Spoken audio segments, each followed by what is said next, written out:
बिस्मिल्लाहिर्रहमानिर्रहीम। अस्सलाम वालेकुम वीवर्स। मेरी अल्लाह से दुआ है, या अल्लाह हम पनाह चाहते हैं ऐसी बीमारी से जो हमें बेबस, लाचार और दूसरों का मोहताज कर दे। या अल्लाह हमें सिर्फ़ और सिर्फ अपना मोहताज रखना। आमीन सुम्मा आमीन या रब्बुल आलमीन। तो चलिए वीवर्स, अब हम अपनी आज की रेसिपी शुरू करते हैं। आज हम मूलियों का सालन बनाएंगे, बहुत ही मज़ेदार तरीके से, बहुत मज़ेदार सालन बनेगा। 2 आलू मैंने लिए हैं, इनको मैंने इस तरह क्यूब्स में काट लिया है। और मूलियाँ मैंने 2 ली थी, इनको मैंने कश कर लिया। 3 मैंने अंडे लिए हैं। मूली का सालन हम अंडे के साथ बनाएंगे, बहुत मज़ेदार बनेगा, आपको इंशाल्लाह बहुत पसंद आएगा। आप भी इसी तरीके से बनाइएगा, इंशाल्लाह आप खुश हो जाएंगे सालन बना के खा के। तो चलिए सालन बनाना शुरू करते हैं। चला कढ़ाई मैंने चूल्हे पर रख दी है, चूल्हा जला दिया। अब मैं इसमें ऑयल शामिल कर दूँगी।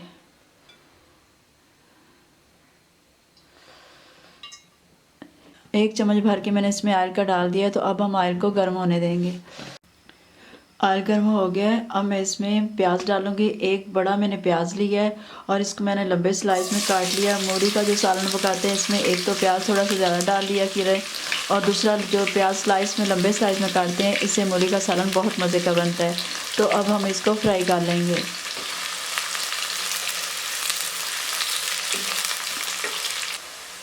प्याज को मैंने थोड़ा सा फ्राई कर लिया है। 1 मैंने टमाटर लिया है, इसको मैंने मोटा मोटा काट लिया, ये मैं इसमें शामिल कर दूँगी।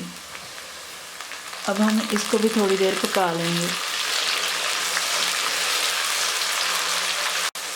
टमाटर और प्याज को मैंने फ्राई कर लिया है। अदरक लहसुन का पेस्ट और 3 अदद मैंने हरी मिर्चें ली हैं, इनको मैंने पीस लिया, ये मैं इसमें शामिल कर दूँगी। अब मैं इनको भी थोड़ी देर फ्राई कर लूँगी।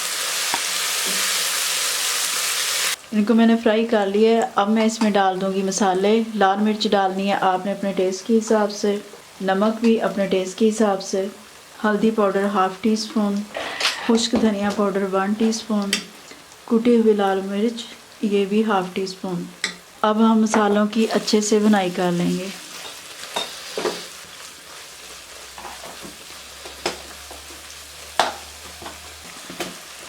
मसालों को पानी लगा के मैं अच्छे तरीके से भून लूँगी।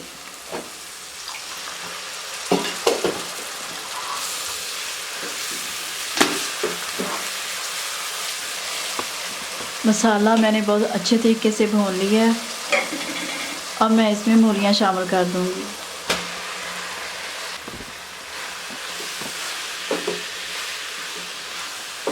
तकरीबन 2 से 3 मिनट तक मैं मूलियों को मसाले के साथ अच्छे तरीके से भून लूँगी।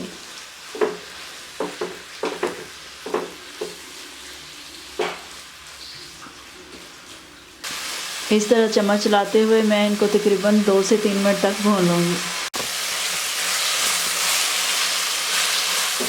मूलियों को मैंने तकरीबन 3 से 4 मिनट भून लिया है, ये आधी गल चुकी हैं। तो अब मैं इसमें आलू शामिल कर दूँगी।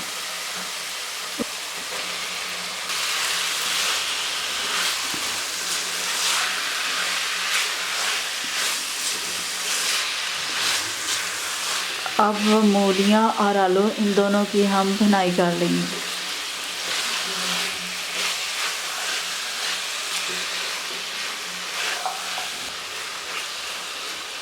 चम्मच चलाते हुए मैं इनकी थोड़ी देर भुनाई करूँगी। आलू मूलियाँ भूनते हुए मुझे 2 से 3 मिनट हो गए हैं। अब मैं इसको ऊपर से कवर करके बार बार इसी तरह भून लूँगी, चम्मच चला के। अभी मैंने इसको कवर किया, थोड़ी देर पकने दूँगी। इसके बाद इसे उतार के फिर मैं इसको चला के फिर मैं ऊपर से कवर करके पकाऊँगी। इसी तरह भूनते हुए हमारे जो आलू मैंने इसमें डाले हैं वो भी गल जाएंगे। आलू गल गए हैं, मूलियाँ भी गल गई हैं, सालन पक चुका है। आलू को गलाते हुए मैंने 1-2 बार पानी का छींटा लगाया था। अगर पानी की ज़रूरत पड़े तो आपने पानी लगा के थोड़ा थोड़ा बस छींटा ही लगाना और आलू को गला लेना है भूनते हुए। तो अब हम इसमें अंडे शामिल कर देंगे।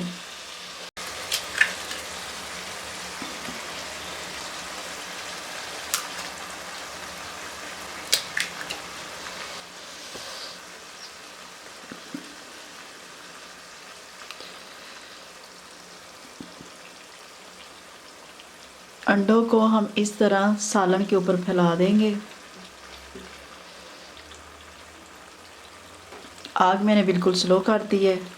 थोड़ी सी बिल्कुल बारीक कटी हुई मैंने सब्ज़ मिर्च ले ली है, मैं इसके ऊपर शामिल कर दूंगी। अब मैं इसको ऊपर से कवर कर दूंगी